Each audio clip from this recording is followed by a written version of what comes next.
皆さんこんにちは。競馬予想のチャンネル、ヌーの競馬場です。このチャンネルでは独自の予想メソッドを使って主に Win5 の予想および Win5 対象レースの馬券予想を公開しております。今回も独自の期待値グラフを駆使して人気に惑わされない攻めた競馬予想をしていきます。ちなみにこの予想は AI 予想ではありません。人間の予想です。ヌーの競馬場をご覧いただき、皆さんの的中に近づけたらと思います。それでは今日も一緒に競馬予想を楽しみましょう。さて、まずはヌーの競馬場独自の期待値グラフについて簡単にご説明します。出走馬のさまざまな要素を独自の予想メソッドに基づき分析しています。そしてこのデータをもとにグラフ化して期待値の高い馬を推奨候補として残します。その中から二重丸、丸、黒三角と抑え評価の馬を2頭、さらに Win5 の推奨馬をご紹介いたします。これが各馬の期待値グラフです。下から上に向かって期待値がぐんぐん上がっていきます。この赤い点線より上が1着の期待値が高い馬になります。丸印は今回と同じ距離の印になります。今回予想するレースは2024年6月9日の函館スプリントステークスエプソムカップを含む Win5 が対象になっている5つのレースです。それでは予想に移りましょう。はじめに予想するレースは京都競馬場10レースダート 1200m Win5 対象1レース目です。このレースは逃げや先行馬に有利なレースですね。そしてこれが期待値グラフになります。1着ゾーンを超えている子が少ない印象です。なんとなくだけど前走で一気に上昇してる子が多いですね。一旦一番下まで見てみます。この辺りの子たちは上がりきっていない感じ。金子メシスタ、グッドディール、コパノハンプトン、ジェットエンブレムの4頭はこの時点で消しでいきます。それではここから今回厳しいと思った子たちを消して推奨候補の子だけを残したいと思います。はい、これで推奨候補として6頭になりました。それではここからは私がこのレースの予想を発表したいと思います。このレースの二重丸評価はボナンザになります。この馬は金4走すべてが今回と同じ京都ダート 1200m を使っており、ずっと高い期待値をマークできています。4走前と2走前は1着ゾーンにも届いていますし、4走前と3走前はこのメンバーの中でもトップの期待値です。そして今回はオレイラ騎手から川田騎手に手が戻りますし、この川田騎手とボナンザの相性も良く、3120でなんと勝率 50%、連帯率 67%、馬券内率 100% とかなり優秀です。レース間隔も問題ありませんし、斤量も 1kg 減る点も好材料です。なのでここはこのボナンザが二重丸評価になります。次に丸評価は白絹になります。この馬は3走前で今回と同舞台を経験していますが、期待値としてはそこまで高くはありません。前走で一気に上げてきていますし、金4走は全て馬券内に入っているので勢いはあります。今回は斤量にも恵まれて 54kg という点も好材料です。客室的にも 2,3 番手の位置で競馬を進めるタイプなので、今回のレース傾向にも合っています。ただ前走で2勝クラスを勝ったばかりで3勝クラス初戦という点で一つ評価を落として、ここは丸評価としました。次に黒三角評価はペプチドヤマトになります。この馬は先ほどの白絹と同じような推移をしています。そして4走前を見ると1着ゾーンにも届いています。そこからは落としていますが、前走の福島 1150m 戦で一気に上昇できていますし、その時は約5ヶ月ぶりのレースでしたので、今回は叩いてさらに上昇できると見ています。3走前は今回と同舞台でのものですが、このメンバーの中だと2位の期待値です。今回は全体的にメンバーが手薄な印象ですし、4走前でもしっかり1着ゾーンに届く能力は見せてますので、叩き2走目の上昇に期待して、ここはこのペプチドヤマトが黒三角評価です。抑え評価は1年 A 組と頃合いになります。1年 A 組は前走以外の期待値は評価できませんが、前走の期待値だけが高く、その時はダート 1400m でしたが、京都の舞台で期待値はトップまで押し上げています。騎手もその時に乗っていた松若騎手が継続騎乗ですし、客室も先行馬なので向いています。前走はタイム差なしの3着ですし、相手も弱くはありませんでしたので、その点は高く評価できます。前走の期待値も高いので、今回さらに距離短縮しても十分対応可能だと思いますが、前走がフロックの可能性も否めませんので、ここは抑え評価としました。もう一頭のエコロアイは、見ての通りで、期待値のムラが大きく、安定していません。それでも上げている時は、1着ゾーンに届いている時もありますし、4走前も1着ゾーンの手前まで来ています。前走と3走前で落としている時は、1400メートルだったり、重馬場だったので、不利も馬場状態も合っていなかった可能性があります。今回は両馬場のだと1200メートル戦で、初めてではありますが、客室的にも逃げると思いますし、高い期待値も出せる能力はありますので、ここで適性を見せて逃げ残れるだろうと判断して、このエコロアイが抑え評価になります。以上が、京都10レースの期待値評価になります。それじゃあ、馬名と人気をまとめてもらいましょう。それでは京都競馬場10レースの予想をまとめます。抑え評価1年 A 組、現在5番人気エコロアイ、現在9番人気黒三角評価ペクチドヤマト、現在11番人気丸評価白絹、現在3番人気二重丸評価ボナンザ、現在1番人気。ここまでが予想の印になります。続いてミーファイバー候補の馬名を見ていきます。ミーファイバー候補、ここはボナンザ1頭で勝負します。以上が京都10レースの予想になります。次に予想するレースは東京競馬場10レースダート 1600m リーン5対象2レース目です。このレースは追い込み馬には厳しいレースです。これがこのレースの期待値グラフです。パッと見でわかるけど1着ゾーンを超えてる子が1頭もいないですね。レベルは低めかもしれません。下の方を見てみます。この辺で固まってます。全体的に上昇はしてるけど期待値の変動も緩い感じなので力の差が決まってきているかもしれませんね。一番下まで見てみます。ここに4頭いました。デルマオニキス、アースライザ、メイショーモズ、サンテックスです。サンテックスは前走以外は高めの位置にいたからまだ考えるけど他の3頭は消しでいきます。それではここからもっと絞っていって推奨候補の子だけを残したいと思います。はい、これで推奨候補として6頭が残りました。それではここからこのレースの予想を発表したいと思います。このレースの二重丸評価はサルバトーレになります。この馬は金3走は今回と同舞台で走っており、その3走とも高い期待値を出しています。1着ゾーンには届いていませんが、この3走はこのメンバーの中でトップの期待値です。レース間隔が中に週という点と、休み明けから3戦目になる点が気になりますが、この中で一番1着ゾーンに近い位置にいますので、ここはこのサルバトーレが二重丸評価になります。次に丸評価はウェイワードアクトになります。この馬はこのメンバーの中で唯一1着ゾーンに届いている馬です。4走前のデビュー戦の時点で1着ゾーンに届いていますので、かなりの能力があることがわかります。そこからは少し下降気味ではありますが、前走は今回と同舞台で1着になっており、期待値もサルバトーレには劣りますが、2位まで押し上げています。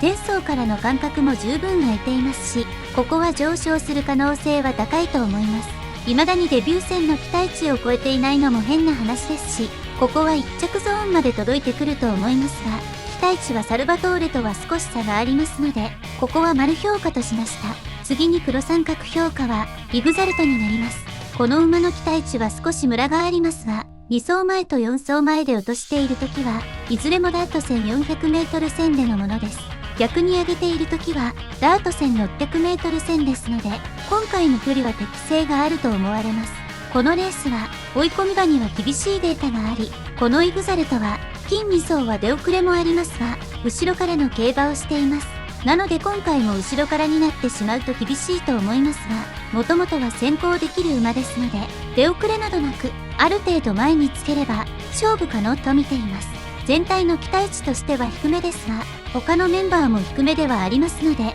ここはこのイグザルト黒三角評価としました。抑え評価はパーティーベルとコンティノアールになります。パーティーベルは期待値としては高くはありませんが、走るごとに上昇はできています。前走は 1400m 戦でしたが、期待値は3位まで押し上げていますし、ここでルメール騎手になりますので、大きく落とすようなこともないと思います。ただ、このレース傾向の嫌なデータとして該当する可能性があり、そこが気になります。それは馬体重です。このパーティーベルの馬体重は前走で458キロ、過去に馬体重が459キロ以下だった馬の成績は01012と、副勝率で見ても 7.7% しかなく不調です。今回でマイナス体重の場合は、このデータに該当してしまいますし、客室的にも追い込み客室なので、今回の適正と外れてしまいます。それでも期待値は上昇中ですし、このメンバーならなんとかなるだろうと判断して、抑え評価としました。もう一頭のコンティノア R は、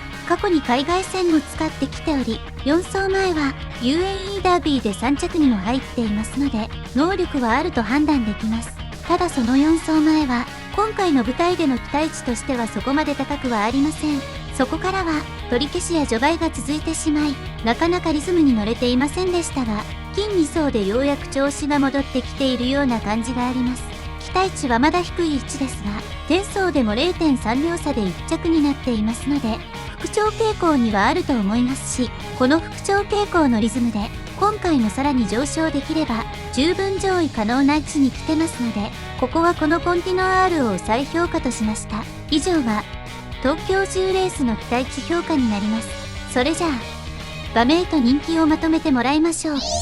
それでは東京競馬場10レースの予想をまとめます。5歳評価パーティーベル現在7番人気、コンティノ R 現在3番人気、黒三角評価イグザルト現在6番人気、丸評価ウェイワードアクト現在1番人気、二重丸評価サルバトーレ現在2番人気。ここまでが予想の印になります。続いてウィンファイバー候補の馬名を見ていきます。ウィンファイバー候補、ここはサルバトーレ、ウェイワードアクトの2頭で勝負します。以上が東京10レースの予想になります。次に予想するレースは函館競馬場11レース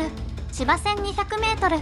ビーン5対象3レース目函館スプリントステークス G3 です。客室はフラットだけど開幕週だし先行馬が少し有利なレースです。これが期待値グラフになります。1着ゾーンを超えてる子が多くてレベルは高そうです。なんだか難しそうなレースですね。下の方を見てみます。短距離戦だけあって振り幅も大きくてよくわからないです。小樽エバーなんかは前走で一気に上昇してますね。それでは一番下を見てみます。前走でだいぶ下降した子は4頭いました。これはシュバルツカイザー、カイザーメランジェ、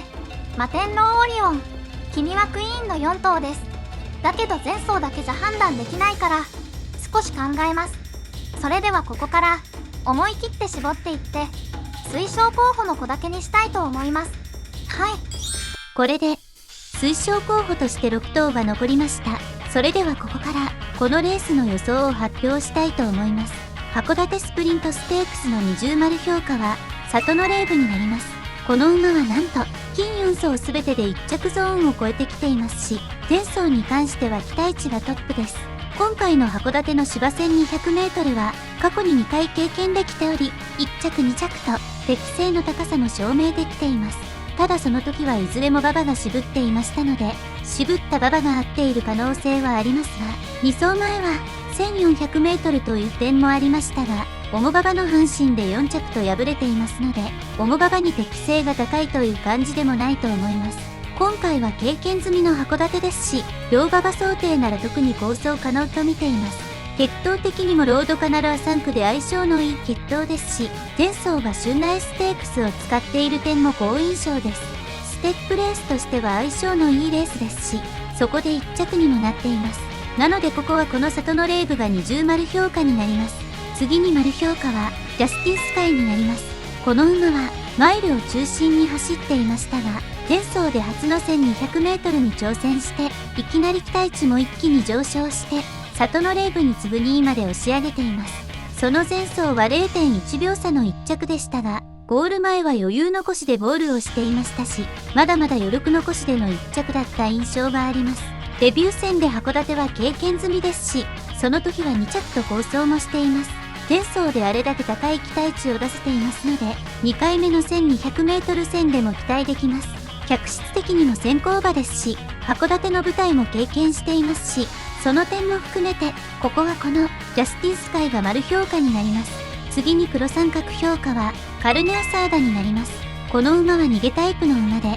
最後までかなりしぶといです。前走の春苗ステークスでは4着に敗れていますが、タイム差なしの4着ですし、期待値も1着ゾーンを超えています。今回は函館の開幕週という点でも逃げ残れる可能性は十分あると見ています。前走で4着だった分で人気も落としていると思いますが、斤量も前走から2キロ減って55キロで恵まれてます。3走前でも1着ゾーンを超えてきているように能力は高いと思いますので、ここはこのカルネアサーダが黒三角評価になります。抑え評価はオタルエバーとサウザンサニーになります。オタルエバーはパッと見だと期待値は低そうに見えますが、4走前はこのメンバーの中でトップの期待値ですし、この4走前は重馬場でしたので、今回の馬場とは異なりますが、高い期待値なのは間違いないですし、過去に1回だけ函館芝 1200m 戦を走っており、その時は1着に来ていました。ここには表示されませんが、その時の期待値は1着ゾーンを超えていましたので、この舞台の適性が高いことがわかります。前走のオーシャンステークスは12着でしたが、そこまで期待値も低くはありませんし、前走はオーシャンステークスを使ってきている点も、ステップレースとしては相性がいいです。今回の出走馬は全て、オーシャンステークスから1、2回使ってここに挑んできますが、このウタルエバーは、ここから直行してますので、その点でも疲れもなく出走できる点は好材料です。4走前や3走前に高い期待値も出せていますし、この余裕残しのローテーションも加味して、ここはこのオタルエバーを再評価としました。もう1頭のサウザンサニーは、現在3連勝中の上がり馬です。期待値も前走で1着ゾーンに届いていますので、ここでも十分上位を狙える能力はあります。3走前も1着ゾーンの手前まで迫ってきてますが、この馬は後方一気の競馬をするタイプなので、今回のレースにはあまり向いていません。ただ今回は、結構前に行きそうな馬が多い印象で、早い展開になる可能性もあり、そうなればこのサウザンサニーの差し足が生きてくる展開になると思います。レース次第ではありますが、期待値の高さから差し馬の筆頭はこの馬だと思いますので、ここはこのサウザンサニーを再評価としました。以上が函館11レースの期待値評価になります。それじゃあ馬名と人気をまとめてもらいましょう。それでは函館競馬場11レース函館スプリントステークスの予想をまとめます。抑え評価オタルエバー現在13番人気、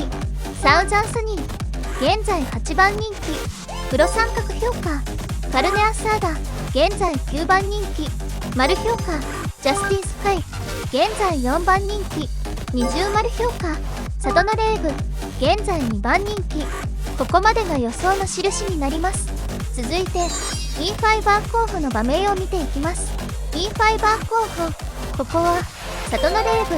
ジャスティンスカイ、カルネアサーダの3頭で勝負します。以上が函館11レースの予想になります。次に予想するレースは京都競馬場11レースダート 1800m イン5対象4レース目です。これが出走馬の期待値グラフになります。パッと見で2頭だけが1着ゾーンを超えてますね。これはデシエルトとオメガギネスの3走前と4走前です。この時以外は誰も超えてきていないです。もうちょっと下を見てみます。レガーメテスカが前走で一気に上昇してるけど、それ以外は結構推移が緩やかな感じがします。全体的に下降傾向ですね。それでは一番下を見てみます。まだ下にいましたね。今ここで見えてるスパイラルノバ、ビジョンオブラブ、エクロジャイト、メイショー土俵、アルドーレの5頭はこの時点で消しでいきます。それではここからさらに期待値が低いと思った子を消して推奨候補の子だけを残したいと思います。はい、これで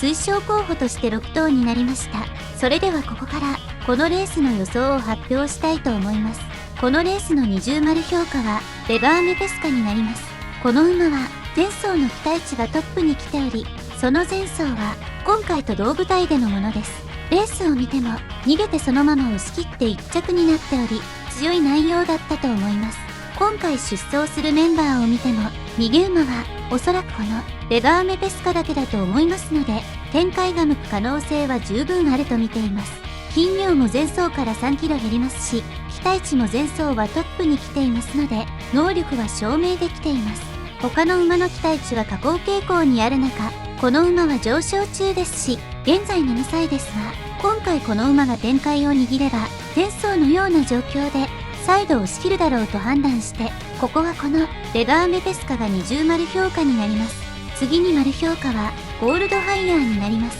この馬は1着ゾーンには届いていませんが、高めの位置で安定しています。今回は直近で1着ゾーンに届いている馬がいないのと、下降傾向にある馬が多い印象ですので、この安定感は好印象です。距離もずっと 1800m なので、特に問題はないと思いますし、前走から間隔もしっかり空いてますので、ここで落ちる可能性は低いと見ています。他に高い期待値をマークしている馬はいますが、その馬は不安要素も多くありますので、ここはこの安定感を買って、このゴールドハイヤーが丸評価になります。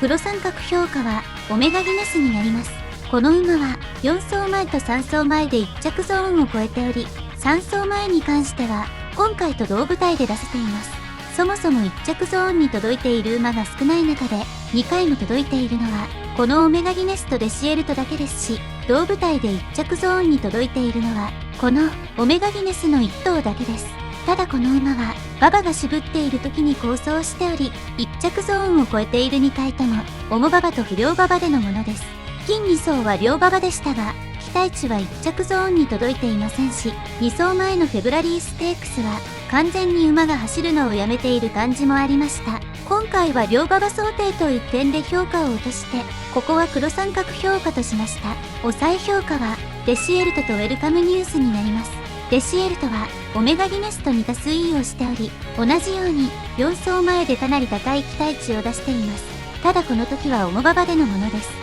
3走前は両馬場で1着ゾーンを超えていますが、距離が 1400m 線ですので、短めの距離で能力を発揮すると思われます。過去に 1800m で1着になっていましたが、その時は 500kg 前後の馬体重です。現在は 530kg 以上になっており、その点からも馬体が短距離にシフトしてきている可能性があります。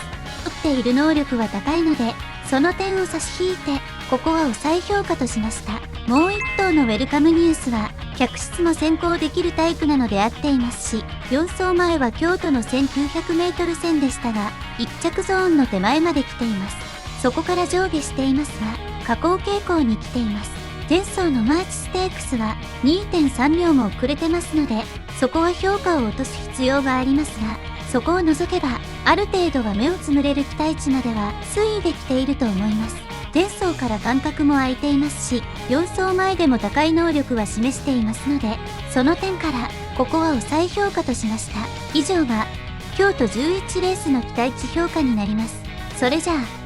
馬名と人気をまとめてもらいましょう。それでは京都競馬場11レースの予想をまとめます。抑え評価デシエルト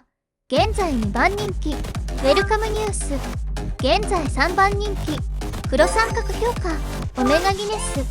現在1番人気、丸評価ゴールドハイヤー現在6番人気、二重丸評価レガーメテスカ現在7番人気。ここまでが予想の印になります。続いてインファイバー候補の馬名を見ていきます。インファイバー候補、ここは期待値評価したレガーメテスカオメガギネスの2頭で勝負します。以上が京都11レースの予想になります。最後に予想するレースは東京競馬場11レース芝 1800m イン5対象5レース目エクソムカップ G3 です。このレースは追い込み馬には厳しいレース傾向です。これが出走馬の期待値グラフになります。1着ゾーンを超えてる子も多いし、上の方でひしめき合ってます。これはだいぶ混戦しそうな雰囲気がありますね。ごちゃごちゃしてるし、一旦もうちょっと下を見てみます。なんだか急上昇したり急降下してたりで、振り幅がだいぶ大きいです。一番下まで見てみます。上位人気になりそうなレーベンスティールはこんなところにいました。3走前とかは期待値も高そうだったから悩みますね。パッと見だと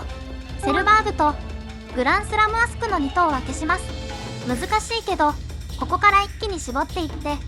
推奨候補の子だけを残したいと思います。はい。これで推奨候補として6頭が残りました。それではここからエプソムカップの予想を発表したいと思います。このレースの20丸評価は西のスーベニアになります。この馬はよく見ると金4走すべて1着ゾーンを超えてきています。金2走はこのメンバーの中でトップの期待値です。ただこの2走はいずれもやや重でのものだったので、おそらく馬場が渋った時の方がパフォーマンスが高い可能性はあります。今の東京の芝ならだいぶ痛みも進んできていると思いますし、この馬の能力が出やすい状況でもあると思われます。ステップレースとしても前走でダービー強を使っている点も好材料ですし、ダービー強組ではこの西のスーベニアが再先着していますので、その点でも評価できます。今回は初の 1800m にはなりますが、この高い期待値なら十分対応可能だと思いますし、4走すべて1着ゾーンを超えている点からも、ここはこの西のスーベニアが20丸評価になります。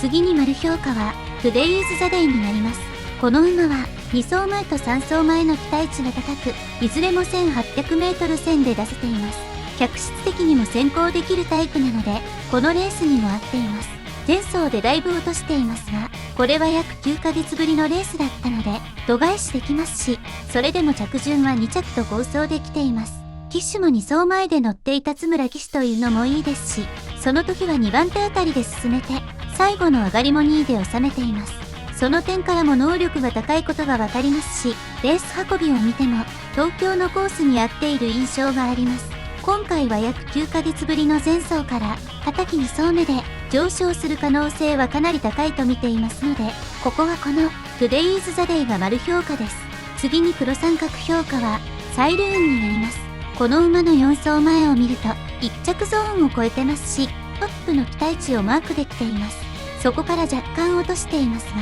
前走で再度1着ゾーンも超えてますし、その時はコントラポストにも勝っています。2走前は桜花賞で3着だったペリファーニアにも勝ってますので、能力は高いことがわかります。前走からしっかり間隔も空いてますので、2連戦で2連勝の疲労も回復できていると思われます。ただ客室的には後方からの馬ですので、このレースの客室からは少しずれている可能性もあり、その点で評価を落として、ここは黒三角評価としました。抑え評価はシルトホルンとラケマーダになります。シルトホルンは金2走で1着ゾーンを超えており、前走に関しては今回と同舞台でのものです。この同じ舞台で1着ゾーンを超えてますので、そこは高く評価できます。客室は逃げタイプで、このレース傾向としても逃げ客室の成績は1135で勝率 10%、連帯率 20%、副勝率は 50% あり優秀です。他にも何頭か逃げそうな馬がいる点は少し不安ではありますが、1着ゾーンを超えている馬の中で一番前目につけるタイプですので、この高い期待値と客室、前走の経験値も含めて高く評価できますが、今回は同型も何頭買いますので、その点を含めてここは抑え評価としました。もう1頭のラケマーダは前走で1着ゾーンに届いており、その時は距離は 1600m でしたが東京で出せています。そしてこのラケマーダは東京での相性が良く、過去に2回東京で走っていますが、いずれも1着ですし、1回は同距離同舞台で1着にも来ています。客室も先行馬なので問題ありませんし、高く評価をしたいんですが、さらに上の期待値を出している馬も多くいますので、ここは抑え評価としました。以上が東京11レースエプソムカップの期待値評価になります。それじゃあ馬名と人気をまとめてもらいましょう。それでは東京競馬場11レースエプソムカップの予想をまとめます。抑え評価シルトホルン現在7番人気、ラケマーダ現在11番人気、黒三角評価サイルーン現在2番人気、丸評価トゥデイズザデイ現在3番人気、二重丸評価西のスーベニア現在5番人気。ここまでが予想の印になります。続いて E5 バー候補の馬名を見ていきます。 E5 バー候補、ここは西のスーベニアトゥデイズザデイサイルーンの3頭で勝負します。以上が東京11レースの予想になります。以上が今回の予想になります。もちろん競馬は予測不能な要素も多く含まれていますので、必ずしも的中するものとは限りません。それでも私たち独自の予想メソッドに基づいて